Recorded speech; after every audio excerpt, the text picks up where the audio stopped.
कैसे हैं आप लोग। आई होप आप लोग अच्छे होंगे। आज हम हिस्ट्री क्लास 6 का अध्याय 3 देखेंगे।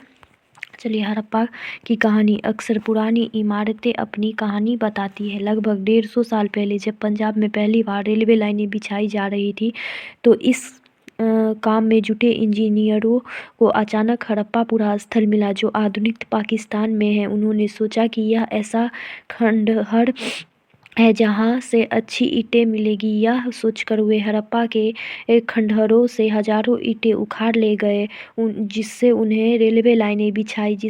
इससे कई इमारतें पूरी तरह से नष्ट हो गई। आगे देखिए क्या है। उसके बाद लगभग 80 साल पहले पुरातत्वविदों ने इस स्थलों को ढूंढा और तब पता चला कि यह खंडहर उपमहाद्वीप के सबसे पुराने शहरों में से एक है। चूँकि इस नगर की खोज सबसे पहले हुई थी, इसीलिए बाद में मिलने वाले इस तरह के सभी पुरास्थलों में जो इमारतें और चीज़ें मिली, उन्हें हड़प्पा सभ्यता की इमारतें कहा गया। इस शहरों का निर्माण लगभग 47 साल पहले हुआ था। आगे देखिए। प्रायः पुरानी इमारतें को तोड़कर उनकी जगह नए भवन बनाए जाते हैं। क्या तुम्हें लगता है कि पुरानी इमारतों को सुरक्षित रखना चाहिए? इन नगरों की विशेषता क्या थी? इन नगरों में से कई को दो या दो से ज़्यादा हिस्सों में विभाजित किया गया था। प्रायः पश्चिमी भाग छोटा था लेकिन ऊंचाई पर बना था, और पूर्वी भाग बड़ा था लेकिन यह निचले इलाकों में था। ऊंचाई वाले भाग को पुरातत्वविदों ने नगर दुर्ग कहा और निचले हिस्से को निचला नगर कहा। दोनों हिस्सों की चार दीवारी पक्की ईंटों की बनाई जाती थी। इसकी ईंटें इतनी अच्छी पकी थी कि हजारों साल बाद आज तक उनकी दीवारों खड़ी रही। दीवार बनाने के लिए ईंटों की सिंचाई इस तरह से करते थे जिससे कि दीवारें खूब मजबूत रहे। देखिए, ये बार बार पूछता है जो सबसे ये सब बार बार पूछता है, पश्चिमी भाग वाला और पूर्वी भाग वाला। चलिए आगे देखते हैं। यह नगर आधुनिक पाकिस्तान के पंजाब में स्थित सिंध प्रांत, भारत के गुजरात, राजस्थान, हरियाणा और पंजाब प्रांतों में मिले हैं। इन सभी स्थलों से पुराविदों को अनोखी वस्तुएं मिली हैं, जैसे मिट्टी के लाल बर्तन जिस पर काले रंग के चित्र बनाए थे, पत्थर के बाट, मुहर, मन के तांबे के उपकरण और पत्थर के लंबे ब्लेड आदि आदि। आगे देखते हैं। कालीबंगा और लोथल जैसे अन्य नगरों से अग्निकुंड मिले हैं जहाँ संभव यज्ञ किए जाते होंगे। हड़प्पा, मोहनजोदड़ो और लोथल से कुछ नगरों के बड़े बड़े भंडारगृह मिले हैं। ये बार बार आता है, कालीबंगन और लोथल वाला। आगे देखते हैं। महान स्नानागार है ये। क्या है? हड़प्पा के नगरों में ईंटों की सिंचाई। ये देखिए आगे। भवन, नाले और सड़कें। इन नगरों के घर आमतौर पर 1 या 2 मंजिल होते थे। घर के आंगन के चारों ओर कमरे बनाए जाते थे। अधिकांश घरों में एक अलग स्नानागार होता था और कुछ घरों में कुएं भी होते थे। कई नगरों में ढके हुए नाले थे। इन्हें सावधानी से सीधी लाइनें बनाया जाता था। हर नाली में हल्की ढलान होती थी ताकि पानी आसानी से बह सके। अक्सर घरों की नालियों को सड़कों की नालियों से जोड़ दिया जाता था, जो बाद में बड़े नालों में मिल जाती थी। नालों के ढके होने के कारण इनमें जगह जगह पर मेन हॉल बनाए गए थे, जिसके जरिए इनकी देखभाल और सफाई की जा सके। घर, नाले और सड़कों का निर्माण योजनाबद्ध तरीके से एक साथ ही किया जाता था। ये बार बार आता है।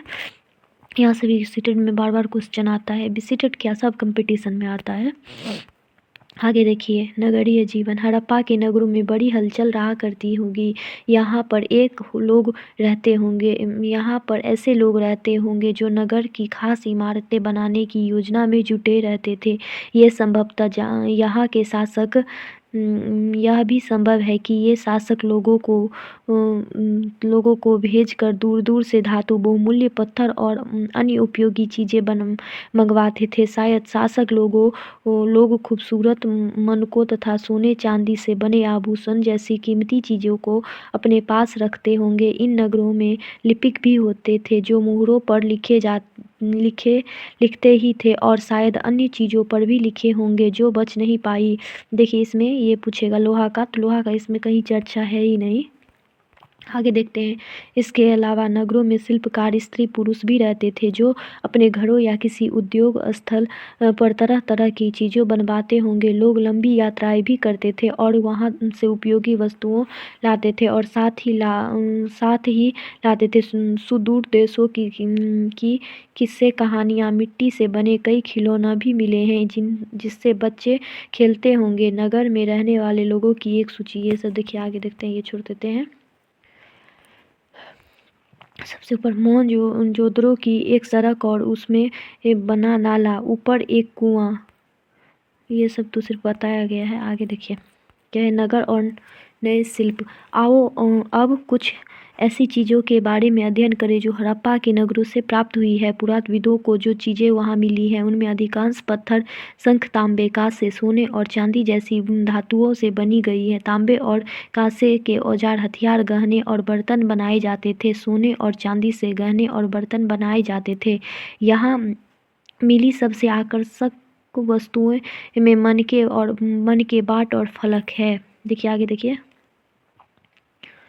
यहाँ से देखिए पत्थर के बाट देखो कितने, ये सब नहीं उतना इम्पोर्टेंट है। यहाँ देखिए हड़प्पा सभ्यता के लोग पत्थर की मुहरें बनाते थे। इन आयताकार मुहरों पर सामान्यतः जानवरों के चित्र मिलते हैं। हड़प्पा सभ्यता के लोग काले रंग के डिजाइन किए गए खूबसूरत लाल मिट्टी के बर्तन बनाते थे।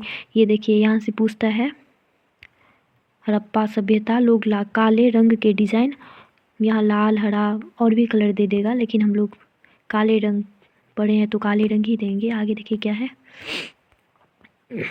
संभवतः 7000 साल पहले मेहरगढ़ में कपास की खेती होती थी। मोहनजोदड़ो से कपड़े के टुकड़े के अवशेष, चांदी के एक फूलदान से के ढक्कन तथा कुछ अन्य तांबे की वस्तुएं से चिपके हुए मिले हैं। पक्की मिट्टी तथा फेयंस से बनी तकलियां सूत कताई का संकेत देती है।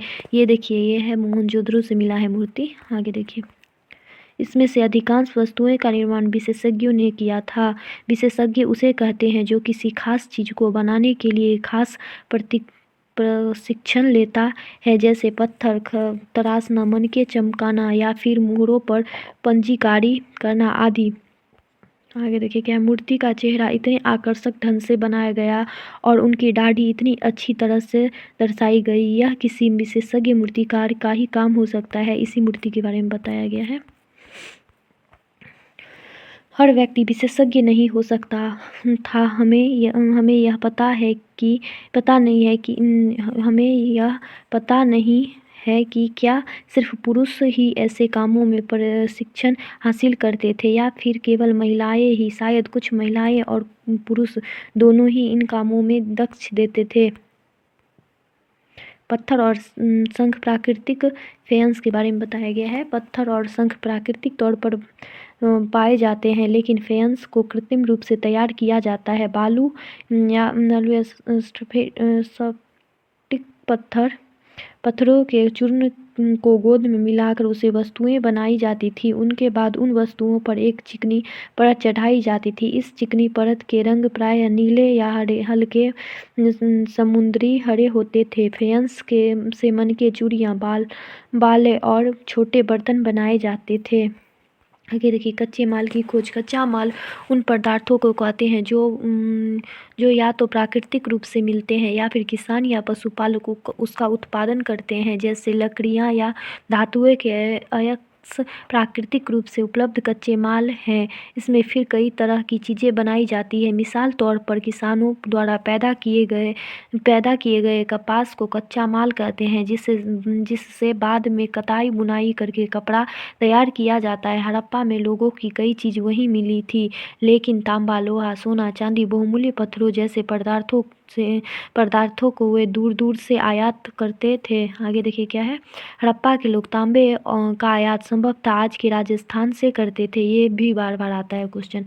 यहाँ तक कि पश्चिमी एशियाई देश से ओमान से भी तांबे का आयात किया जाता था। कांसा बनाने के लिए तांबे साथ मिलाई जाने वाली धातु टिन का आयात आधुनिक ईरान और अफगानिस्तान से किया जाता था। सोने का आयात आधुनिक कर्नाटक और बहुमूल्य पत्थर का आयात गुजरात, ईरान और अफगानिस्तान से किया जाता था। आगे देखिए,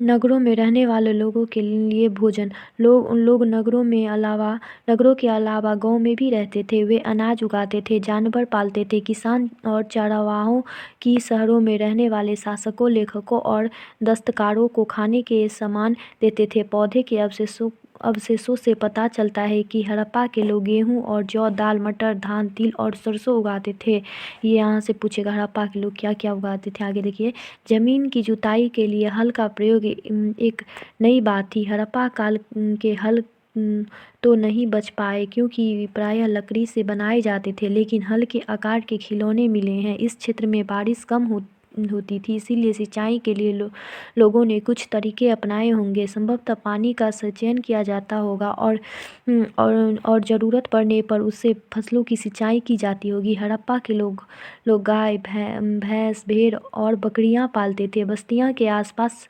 तालाब और चारागाह होते थे, लेकिन सूखे महीनों में मवेशी के झुंडों को चारा पानी की तलाश में दूर दूर तक ले जाया जाता था। वे बेर जैसे फलों को इकट्ठा करते थे, मछलियां पकड़ते थे और हिरन जैसे जानवरों का शिकार भी करते थे। आगे देखिए, गुजरात में हड़प्पा कालीन नगरों का सूक्ष्म निरीक्षण।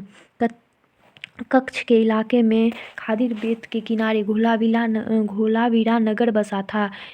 वहाँ साफ पानी मिलता था और जमीन उपजाऊ थी। यहाँ हड़प्पा सभ्यता में कई नगर 2 भागों में विभक्त था। वहीं घोलावीरा नगर को 3 भागों में बांटा गया था। इसके हर हिस्से के चारों ओर पत्थर की ऊंची ऊंची दीवार बनाई गई थी। इसके अंदर जाने के लिए बड़े बड़े प्रवेश द्वार थे। इस तरह इस नगर में एक खुला मैदान भी था जहाँ सार्वजनिक कार्यालय आयोजित किए जाते थे।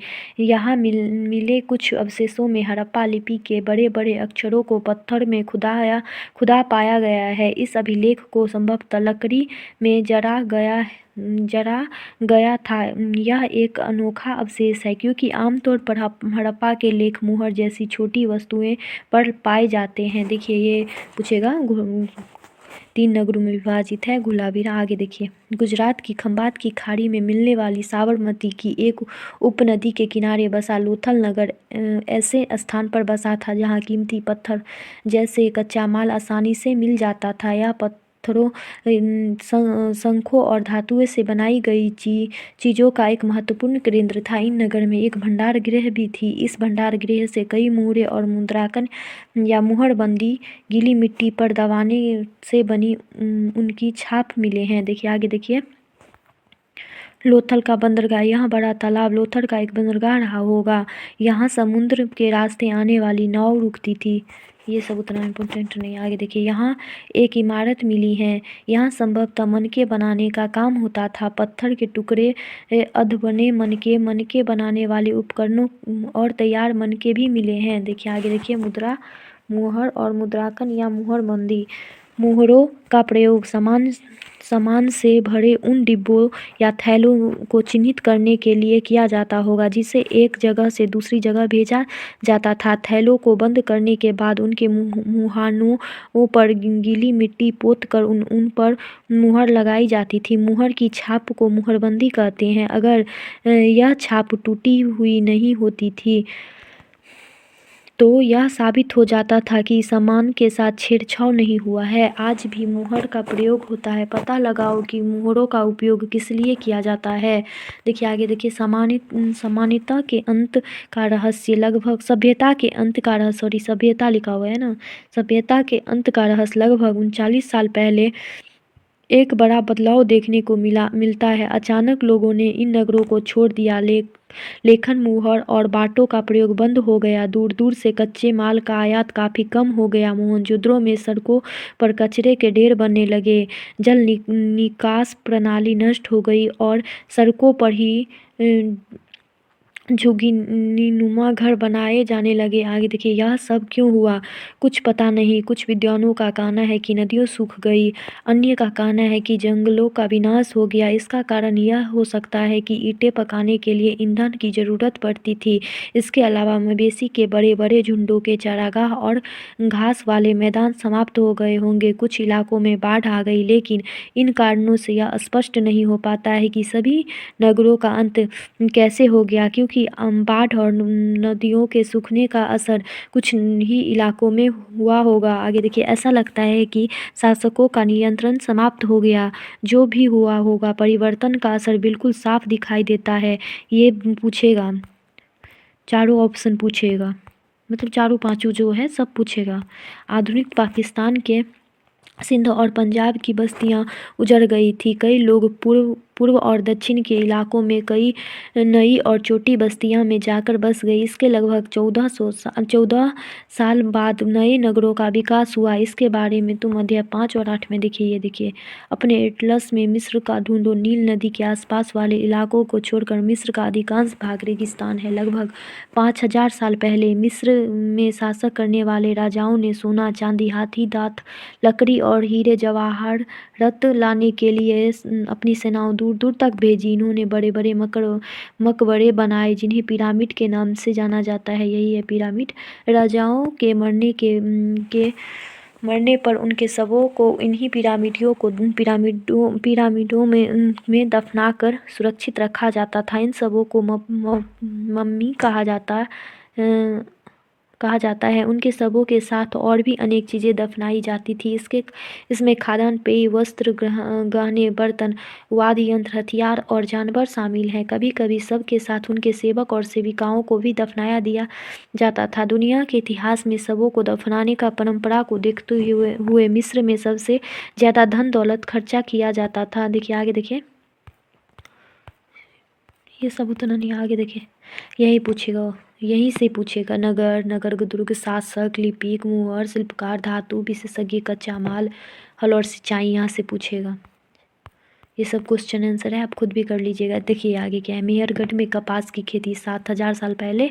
नगरों का आरंभ 4700 साल पहले। हड़प्पा नगरों का अंत 39 साल पहले। अन्य नगरों का विकास लगभग 2500 साल पहले। चलिए, अब कल हम लोग पढ़ेंगे। अगर अच्छा लगे तो चैनल को सब्सक्राइब कर दीजिएगा।